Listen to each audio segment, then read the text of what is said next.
And then I'll read. Oh, thank you. Thank you. You remembered. Very good.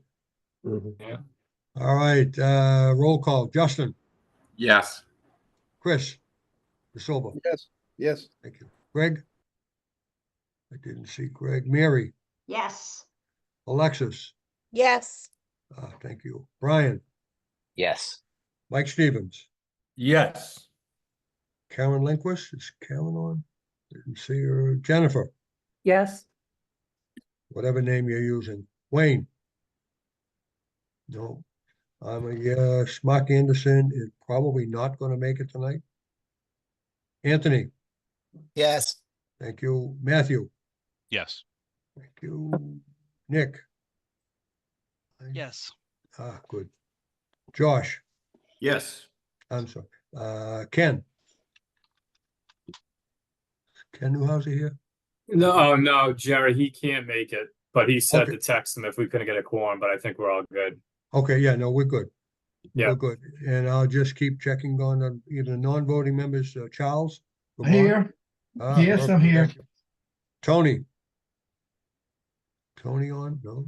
Katie Moore? Nathaniel? No. Okay, good. We have a quorum.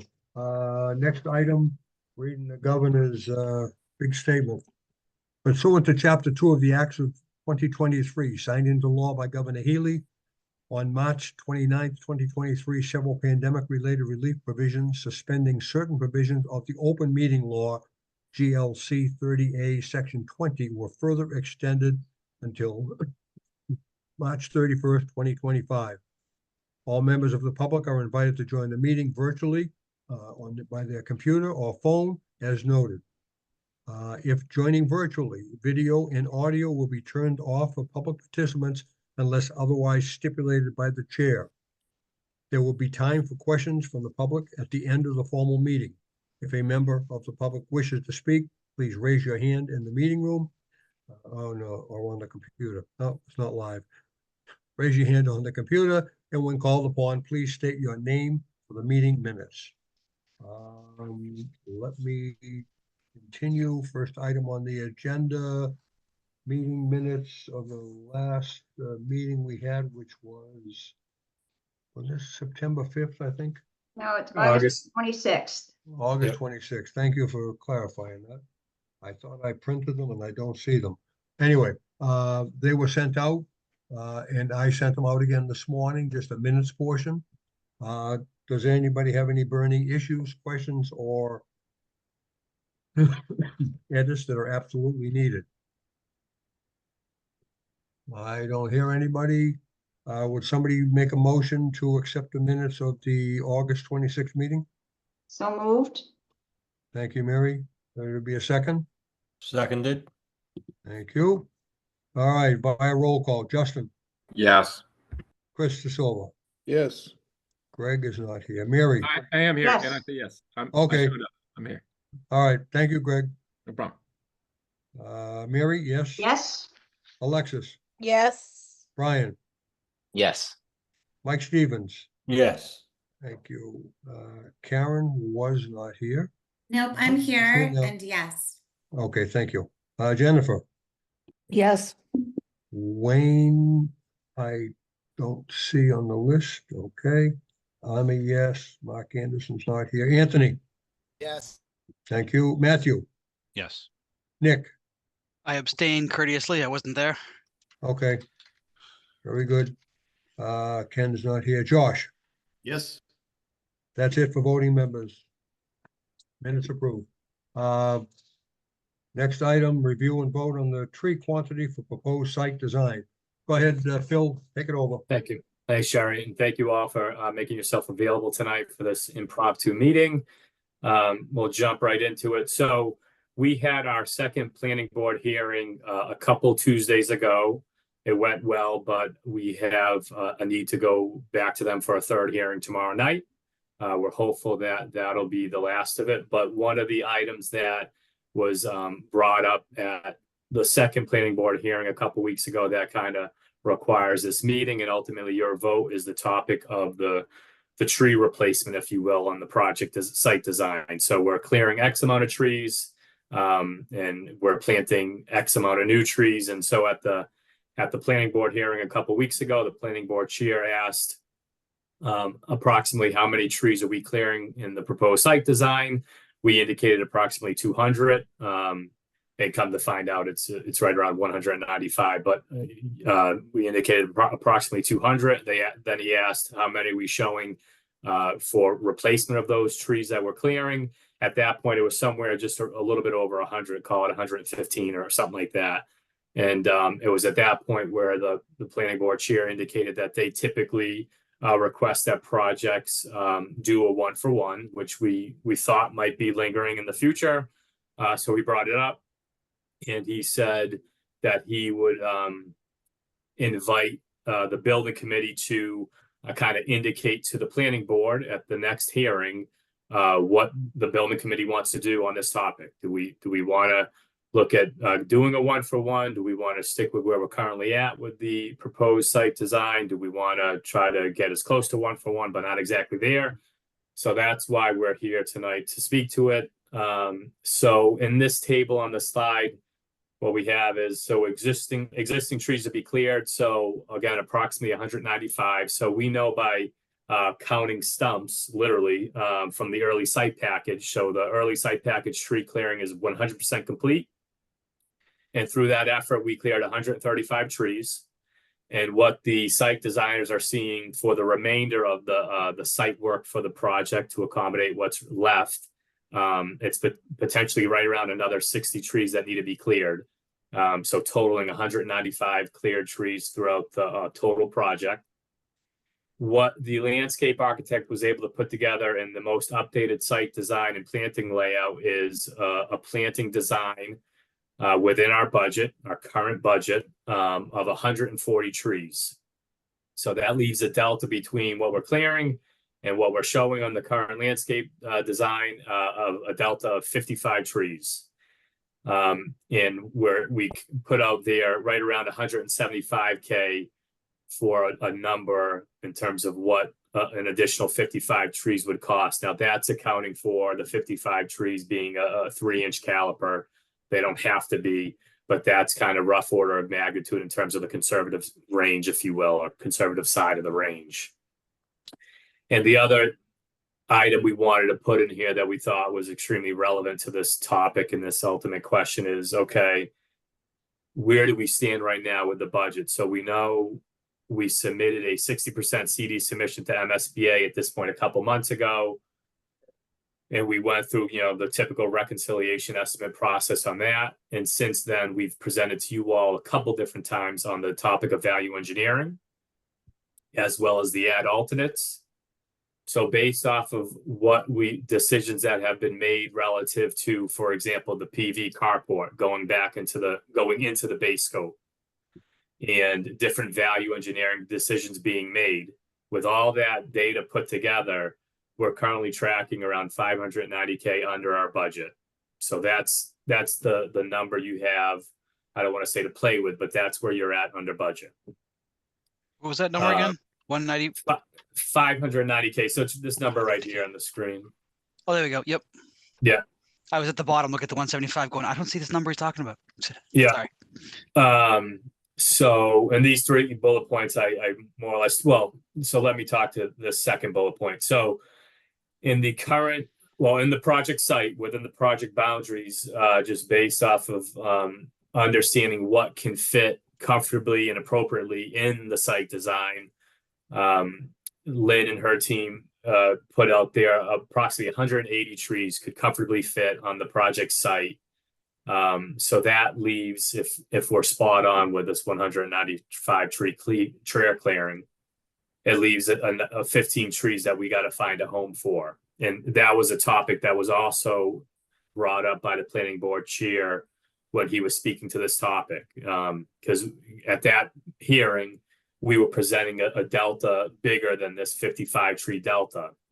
So he mentioned, it's not an uncommon thing for us to allow a project to, if they can't fit the full 1-for-1 on the project site, the remainder of the trees to be planted somewhere, whether, so in this example, somewhere on Maynard Public School campus, so Fowler or the high school, or another town-owned property. So that's the info. And then at the bottom of the slide here, this is just a draft motion in the event that's the route folks want to go. Just thought it would be important to have it prepped, but that doesn't have to be the motion. But just thought we'd put something together there. The thought is I was going to then hand it over to Lynn to step through the planting design that was emailed out to you guys, I want to say a week ago. So why don't we do that, and then we can kind of deal with questions after that. So I'm going to stop sharing, and Lynn, you tell us if you can.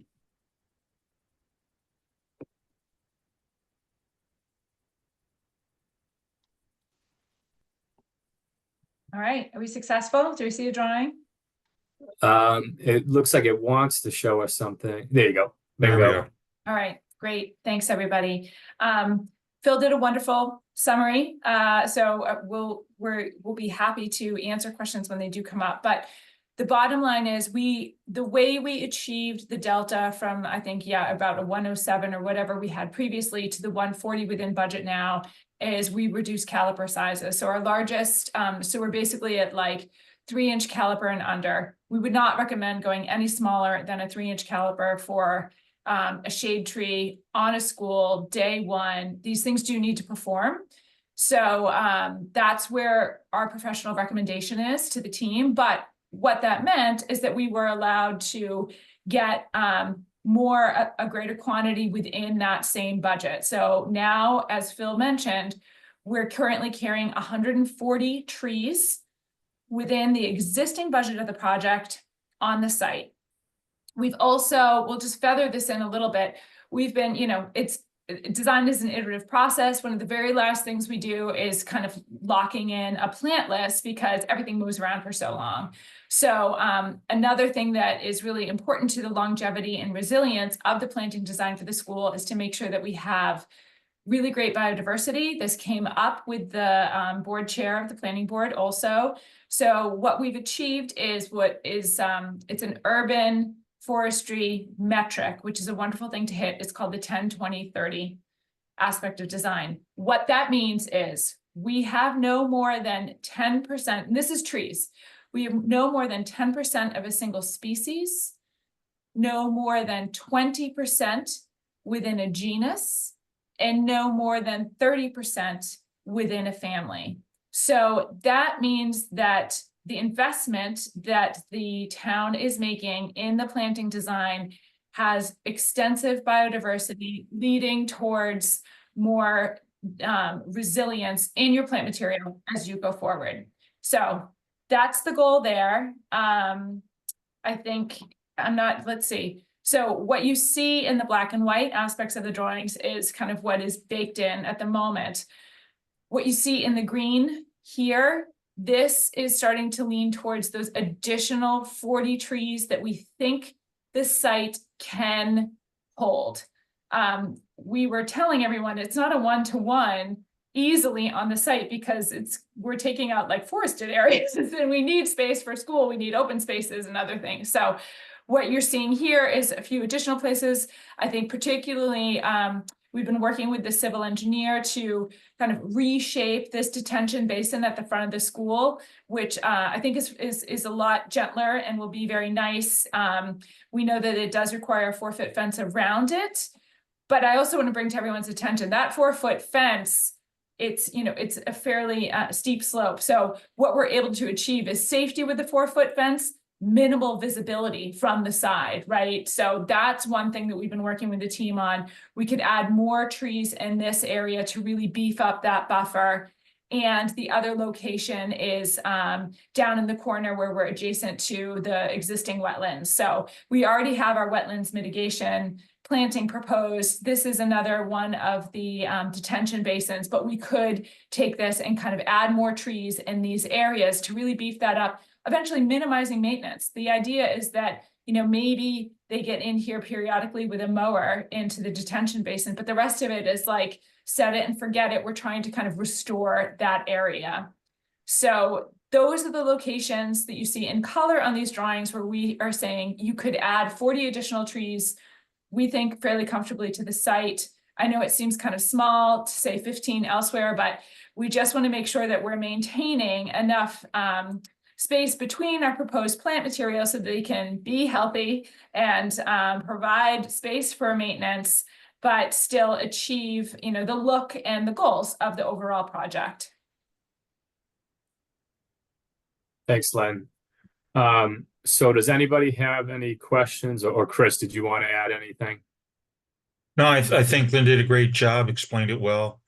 I think at this point, everybody should know where we're at, and I think we're good. Yeah.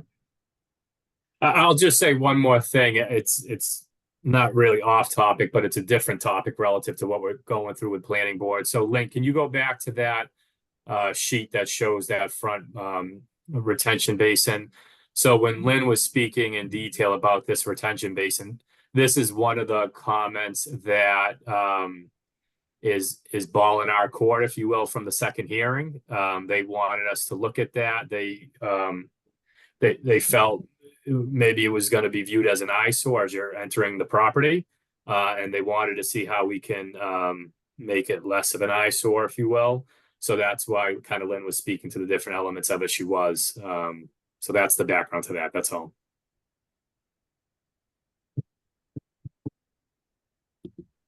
All right. So Mary, you got your hand raised? Yeah, just, so the overall, it's more about the budget versus the plantings. So you said that we have a total of about 590,000 to play with or under budget. And so this would eat away 175,000. Are there any other surprises that we might be seeing where we're at that 90%? Is there anything else that we should be thinking that money that we're going to have that leverage for?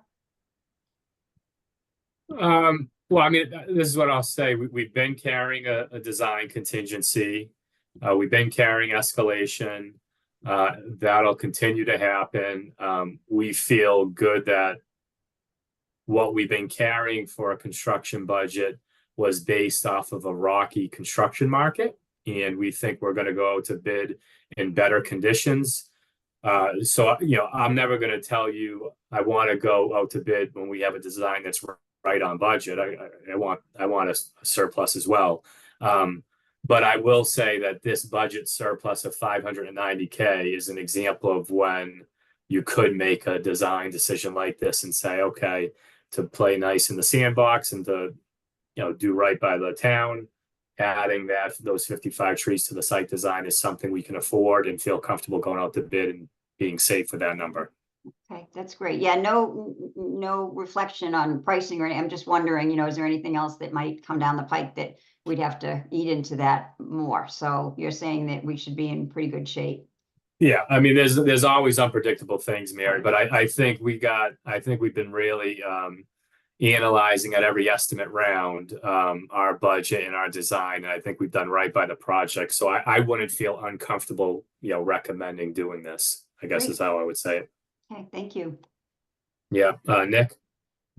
Yeah, I didn't see anything showing us, and I know we probably can't do it as cleanly as I'd like to, but putting trees back at the back of the property where we had to clean out for the field. I know we can't put them on top of all the wells, but maybe we can create some sort of border at the edge to help, you know, the new carved out spot we've made. Can we help mask it a little bit? Maybe it's a way to hide a couple trees on the backside of the retaining wall on the backside of the property.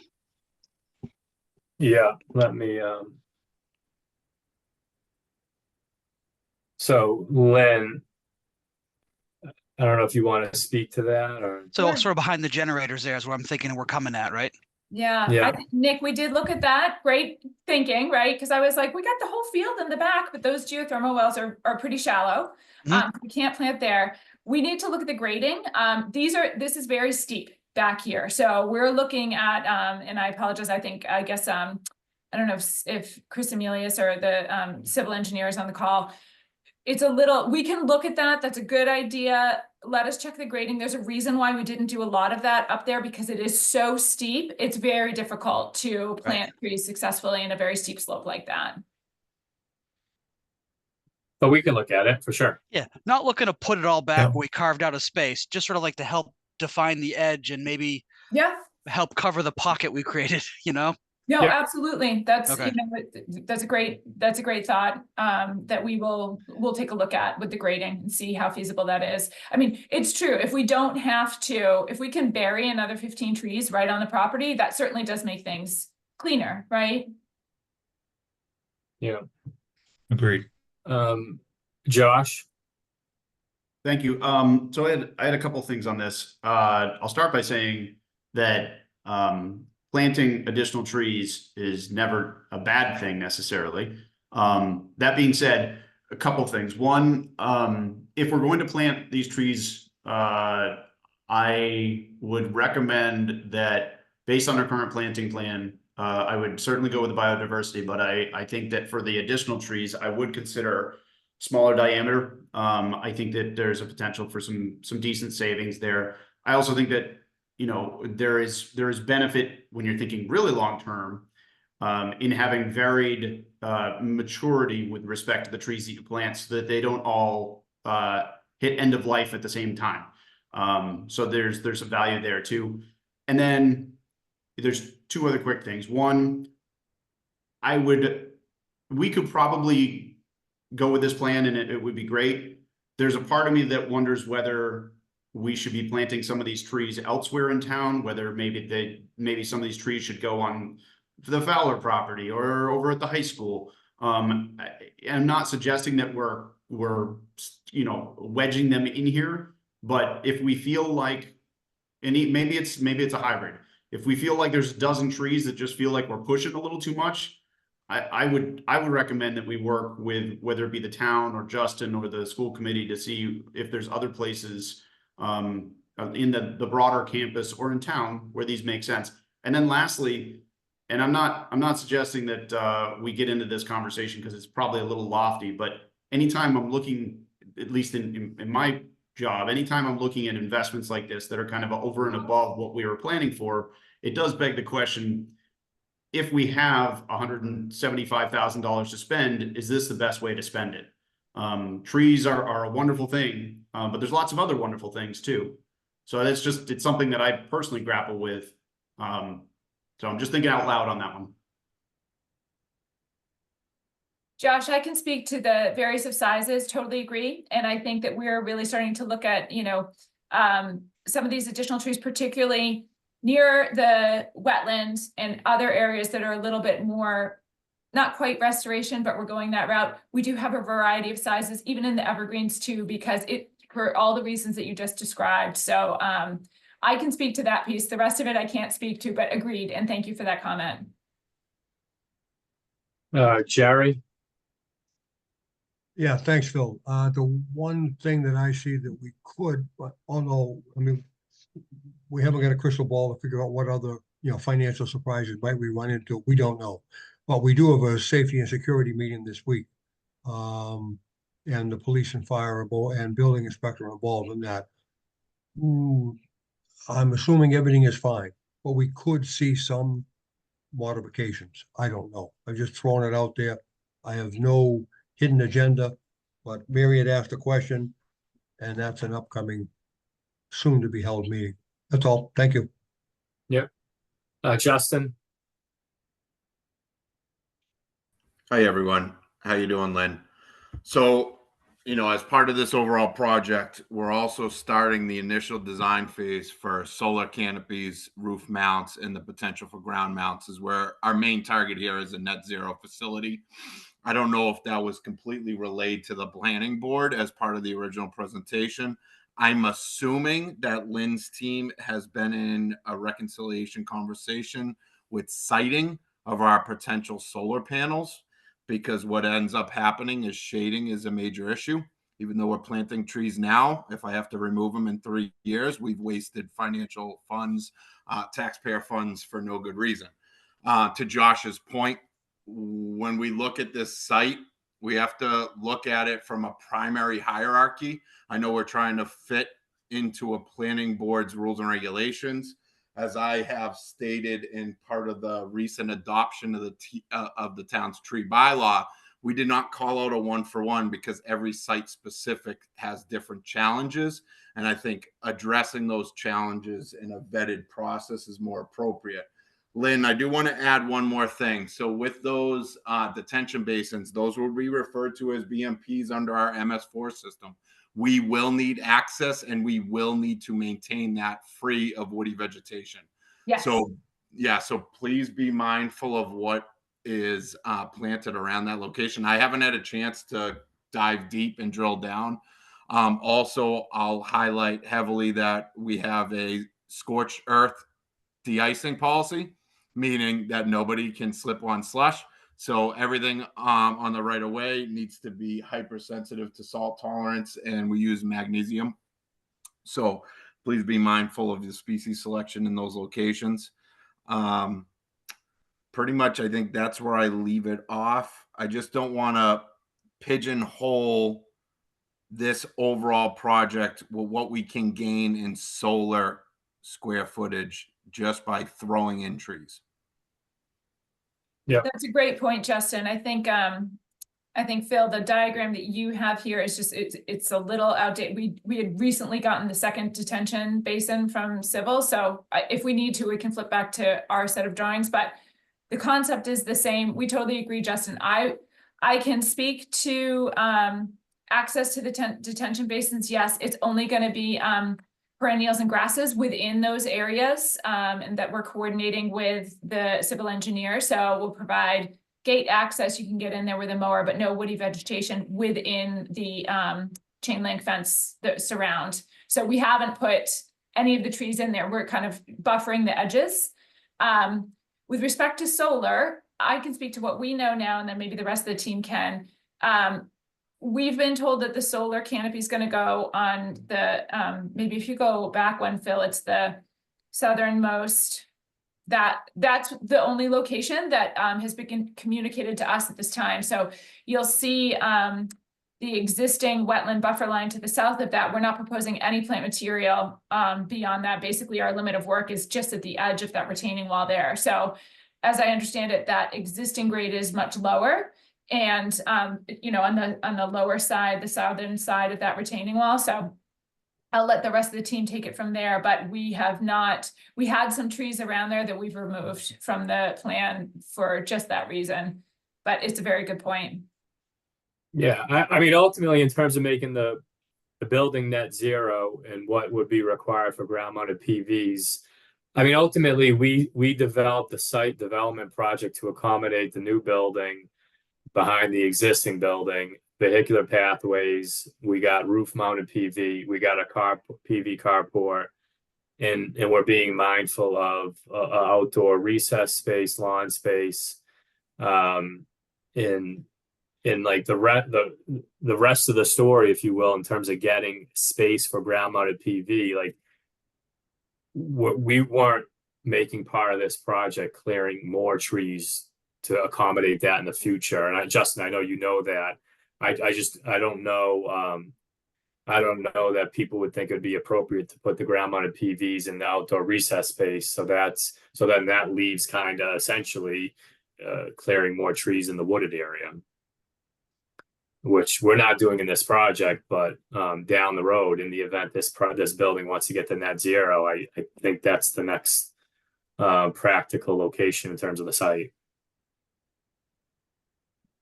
Yeah, if I can add to that, Phil. Yeah. So with respect to getting to net zero, we've sent all of our documents over to Select. We're working with Byron. So he's currently looking at, you know, what the carport and what the roof can generate for electricity based on what our loads are, how close can we get, can we meet it or get really close. So that's kind of in the works as well, so that everybody knows. We'll be having another meeting with them in the next couple of weeks just to find out what they've come up with. And we'll go from there. But they are aware of the location of the canopy. They're doing a study based on the current vegetation, et cetera. As Lynn mentioned, we have removed some of the trees in that area, so there's nothing planned there, so that it won't make Justin's job heavier in the next 5 to 10 years when they've started to shade the solar structure. So Yeah, Justin, go ahead. No, I just think it's a little preemptive when we don't know what our on-site production loads are going to be. If we're hitting a 50% target mark, I don't want to pigeonhole us in here. The last thing we want is 100% design, and then town meeting as a whole, even though they don't have an authority on this, they've made it very clear that that was a target. And if we fall short by 50%, that's a hard target to come back from. So again, I would stress back to the planning board that there is the conversation for solar design.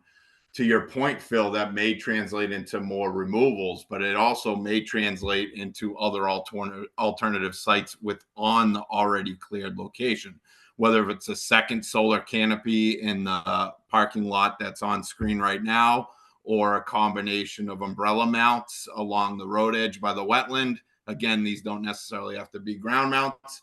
There is an array of portfolio designs that could still be had here. I think as part of this, I would potentially ask the planning board for certain conditions, understanding the importance of net zero to the community. It was very evident and clear at town meeting. I think sometimes as a town, we have isolated siloed committees all targeting their roles and responsibilities, where we lose track of the forest through the trees. That pun was intended. Yeah. No, Justin, everything you're saying makes complete sense, 100%. I think, and Mary, I know you got your hand raised. I think what would be good, so Lynn stepped you through an updated landscape plan that shows 140 trees, right? So we got the trees that are in black and white, and they've been incorporated in the site design now for weeks or months. And then we got these new green ones that found their way into the drawing. So we got a total of 140 trees. I think, because what might end up happening is we find out through the tree clearing effort in the main project that we cleared not drastically more than 140 trees. We might find that out. I don't know. No, haven't we already cleared more than 140 trees? 135.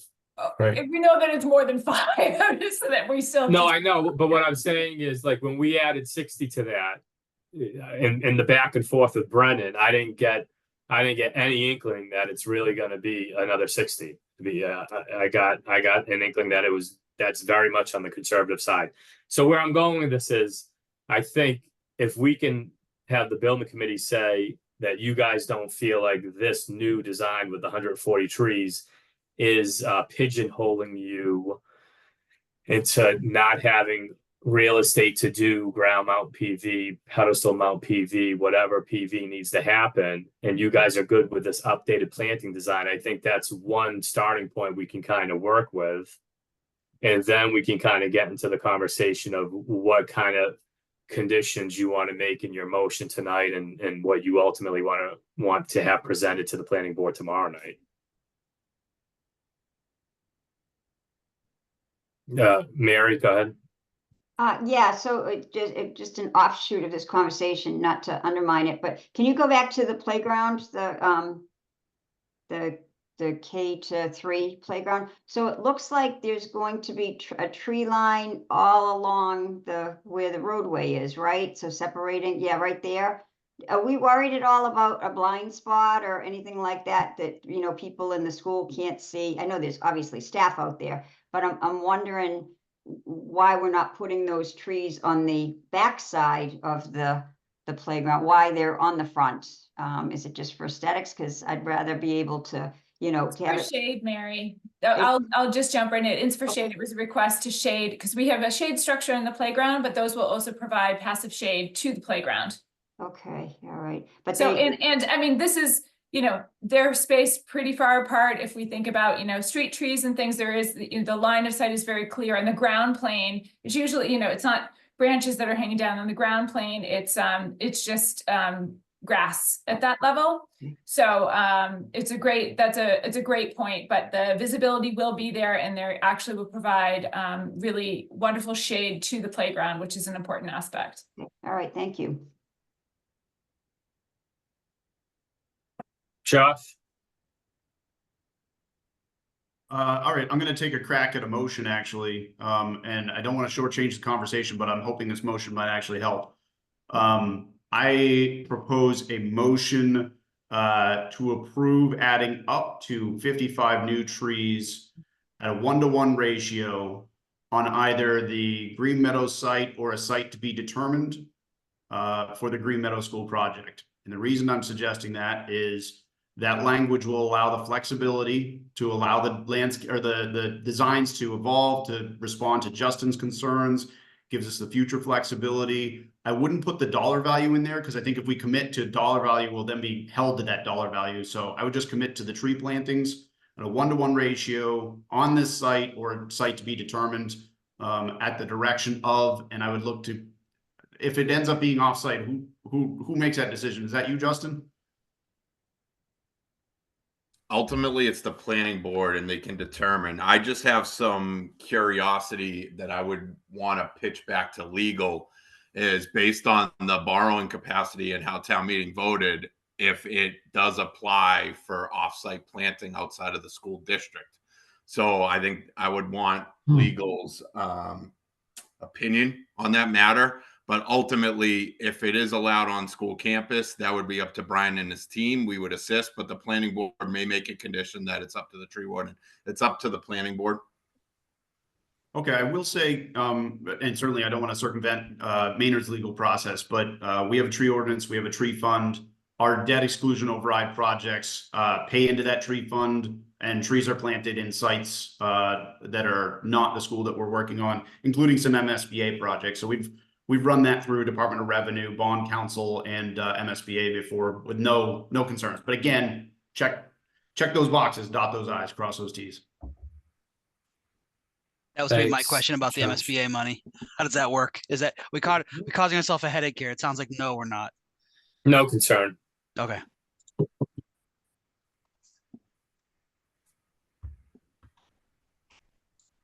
Does So we anybody have gotta- any opinions of Josh's Well, we should second it first and then have the conversation. I'll second it for the conversation. Good. I was just going to ask for that. Yeah. I liked it. I liked it because tomorrow night, when we have to present to the planning board, I'd like us to be able to present something that is satisfactory to us, but also satisfies the request of the planning board. Otherwise, you know, what I don't want to get into is how do I say this nicely? A political discussion between two boards in town. At the end of the day, it just causes turmoil.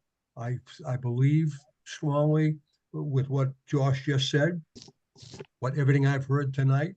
To me, I think that motion sounds pretty solid.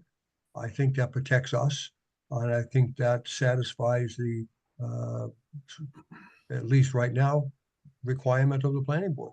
Lynn, you have your hand up. Not that I have an opinion on it, I just want to, the 140 trees that we have now is more than the planning board has seen recently. So just that's another feather in our cap from the changes, and driving home this biodiversity is another thing that I think will be positively responded with. So previously, I think they saw about 107 or 109 trees. So this 140 is a significant add by just fiddling with the caliber. So I just want to put that, just underscore that to this group also. Excellent, thank you. I've got Now- one more quick question. Go for it, Nick. Do we have in this as presented by Josh, the trees that might go off-site don't have a dollar value attached, don't have a species attached? Are we okay to have that open-ended earmark money or whatever, or quantity?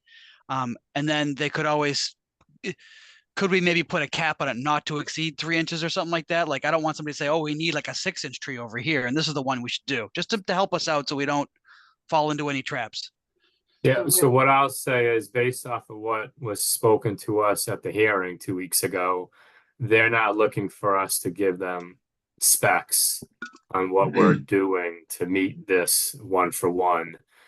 They quite literally just want to hear, are we gonna go to 1-for-1 or not? And if it's not, give me your reasoning behind that.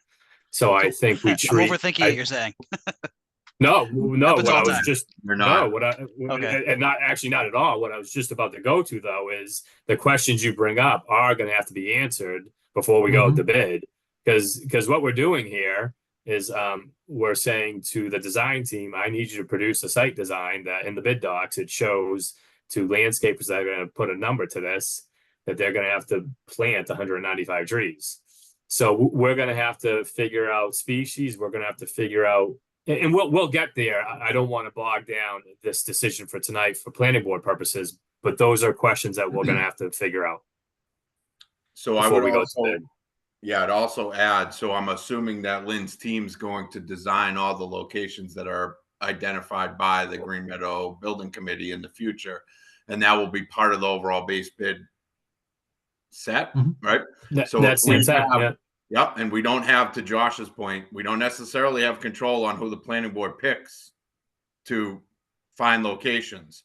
So if we have 72 different locations all across town from one road to another, we're talking about driving up the cost margins here for a contractor to go out, dig safe all these locations, work around utilities. If we're talking about street tree planting, we just have to be mindful. We may want to put a cap limit on this or a site location limit, meaning within the school campus.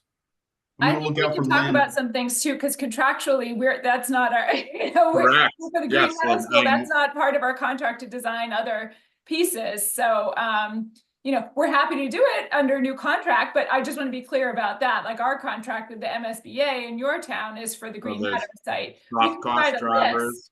But there's soft cost drivers, which the planning board never thinks of all the time. These are things that end up coming back, costing us twofold. We don't have town engineering staff. We don't have staff to just roll through 55 trees. We're going to rely on the tree committee of volunteers.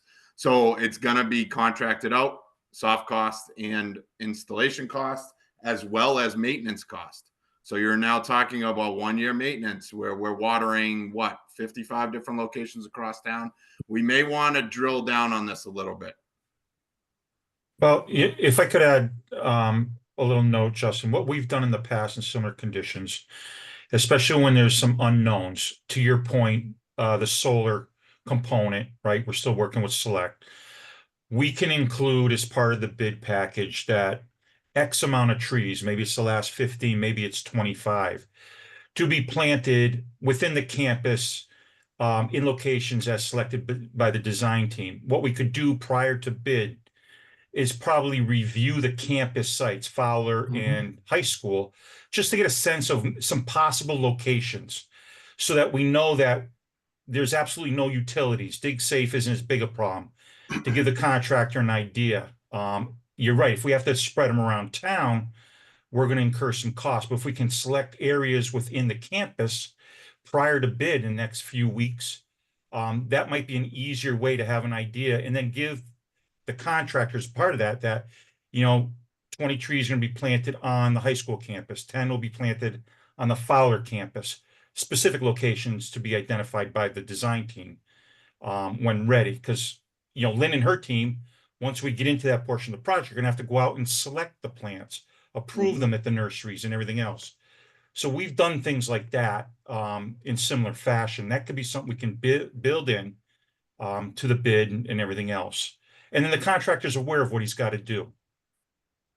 Yeah, Chris, I'd highly suggest that we lock in what the soft cost change order is now. If we're doing this, I'm assuming, Phil, with the 175, that's unit cost of trees, not including soft cost and design cost.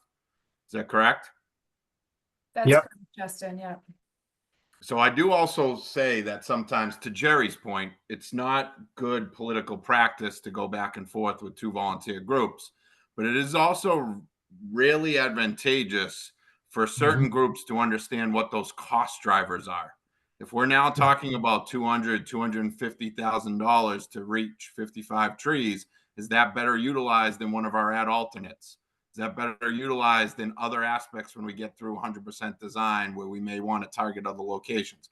Again, I'm the tree warden. I'm here for preservation, but there's realistic expectations that can be met. And sometimes there's just the simplicity of policy. 1 for 1 is the most simplistic policy you can ever make up. So I would like to see what the soft cost, including unit cost installation, would look like for the 55 trees. And I think the planning board should understand what those potential cost drivers are. And then I do feel very strongly that it needs to be controlled through this process, not some subjective process that this board, this committee doesn't have control over. Ultimately, we've been tasked with the money that we have asked the town to provide us.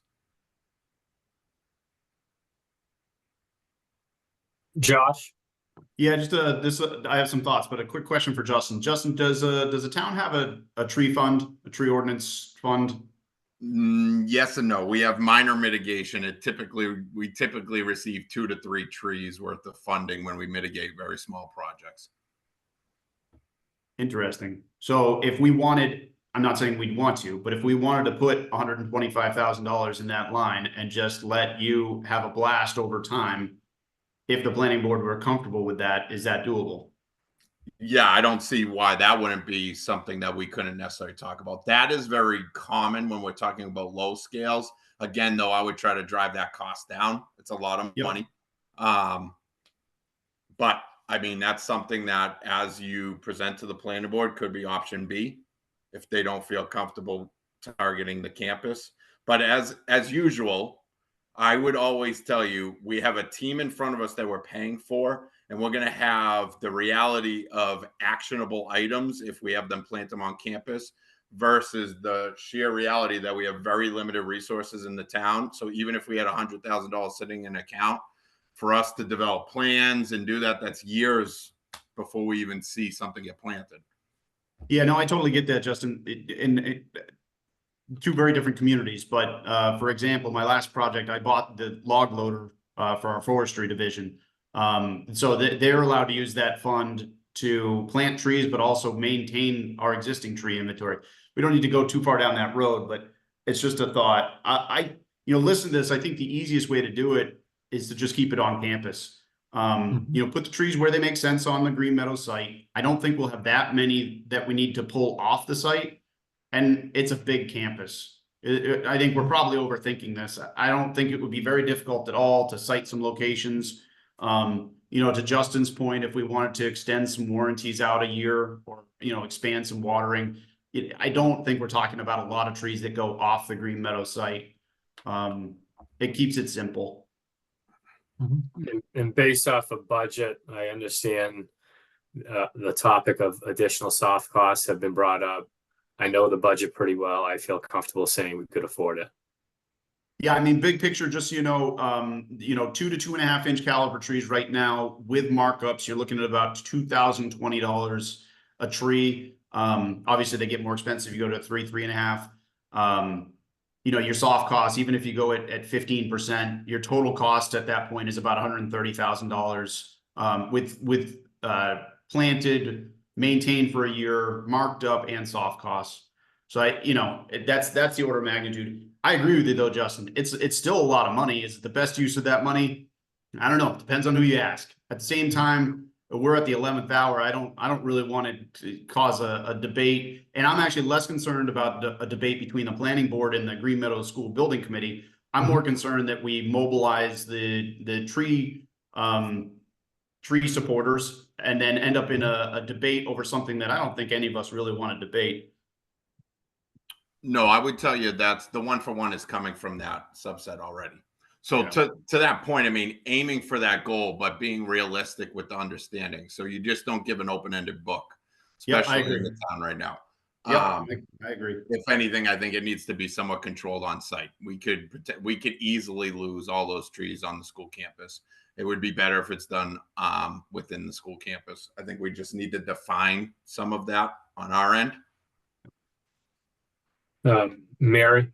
Yeah, no, I was just gonna propose that we lock ourselves into a dollar amount, including soft costs, so that we do the additional quantity of 1-to-1 up to $175,000, including all soft costs, and keep it all on the campus. That way, at least we'd be controlled. Because I'm like, Josh, I see this turning into a big deal if we don't play nice in the sand, as Phil said.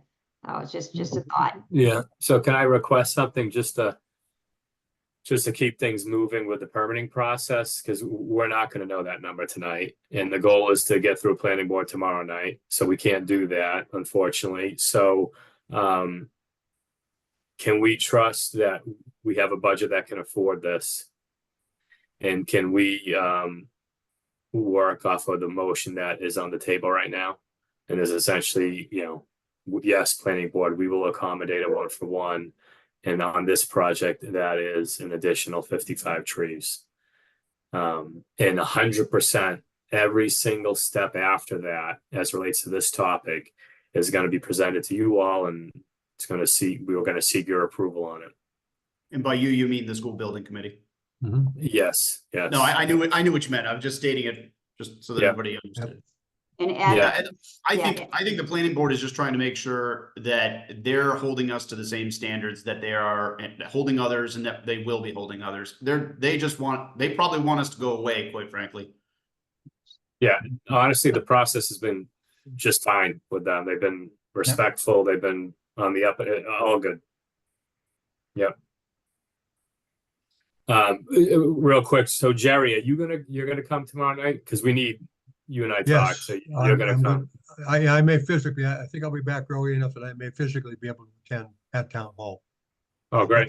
If I'm running late, I'll Zoom in, but I think I'll be physically at town hall. Awesome.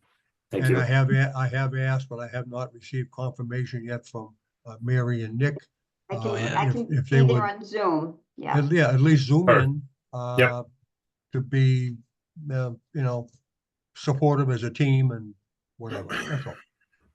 That's you. the main thing. So we need to vote on what I've now long since forgotten what the motion really said, as Josh so eloquently put it out there. I don't know if anybody wrote it down rapidly, but I think Mary seconded the motion. So basically the motion, Phil, you've got it and recorded, right? Yeah. So we can pull the recording back out. We'll have the motion as stated. So I'm going to call for a vote on a motion that I don't remember all the words, but everybody here heard them. And it's basically saying we're going for a 1-to-1. 1-for-1, right? I think that's what we all agreed to. I am going to call for a vote as soon as I find my list. Where did it go? We've had a motion, we've had it seconded. Those in, I'm going to call for a vote for the motion that's on the table, looking at trees, replacement of trees on the camp, on Green Meadow, and or including the full campus of the school district on a 1-for-1 basis.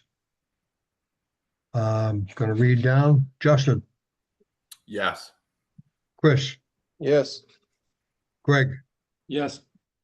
Mary, Yes. Alexis, Yes. Brian, Yes. Mike, Yes. Karen, Yes. Jennifer. Yes. Wayne did not join. I'm a yes. Mark Anderson did not join. Anthony, Yes. Matthew, Yes. Nick, Yes. Ken did not join. Josh, Yes. excellent. Those were all the voting members. Passes unanimously. Thank Thank you you, very guys. much. Thank you very much. It makes things much easier going into tomorrow night because we don't want to hold up our project process by going back and forth too much with the planning board. So, thank you. Yeah. Thanks, guys. Thanks, everyone. So Lynn. Yeah, so Phil, you're at the meeting tomorrow night, right? Yep. Anybody else? That'll be Colliers, MVG. Karen can't miss these. She's side by side with us every time. Every time. No, so everybody that's been there for the past 2 hearings. Yeah. Okay, good. Yep. I'll make sure that if I go tomorrow night, physically attend, I'll make sure I wear my orange Green Meadow Blast bracelet yeah. I was given the other day. And by the way, Karen, that was for all of you who were not involved. Green Meadow School had a, what's it called? I got it right here. Having a blast at Green Meadow School. And it was Phil and the construction Awesome. team did a video. They showed everything about, because they're getting ready to do blasting.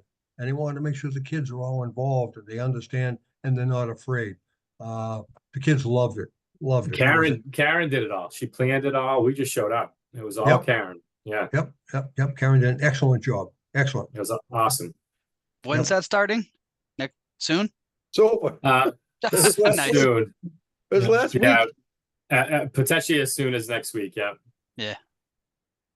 I got a skittish dog. We're close. I'm sure she'll tell me when it starts. Yeah. Yeah, well, see, so you'll know exactly, then you can let us know exactly what time they did. Okay, so we voted, I think, so the next item is, we've got our next meeting, which is at the regular time, 5 PM, next Monday on the 30th. At this moment, I've also got to go to a zoning board meeting. I would entertain a motion to adjourn possibly. Would So anybody? made. Seconded. Thank you, thank you, Nick. Thank you, Mary. Justin, Yes. Chris, Yes. Greg, Yes. Mary, Yes. Alexis, Yes. Brian, Yes. Mike, Yes. Karen, Yes. Jennifer, Yes. Wayne, I'm a yes, Mark, Anthony. Yeah. Thank you, Matthew, Yes. Nick, Yes. and Josh, Yes. and Charles. I know you're on here tonight. Yes, Want to adjourn? I certainly you. do. Good. And Tony, I think you're on here tonight. No, Tony may have dropped Yeah, off. he's thumbing up. Thumbs up. Thumbs up. Okay, good, perfect, excellent. And Katie and Nathaniel did not join. I think we're good to go. That was excellent. Thanks, everybody, for coming Thank thank you. This is Yeah, thank you guys. Thank you. Appreciate it. Okay. Thank you, everyone. Enjoy your Thank you. evening. Good night, everybody.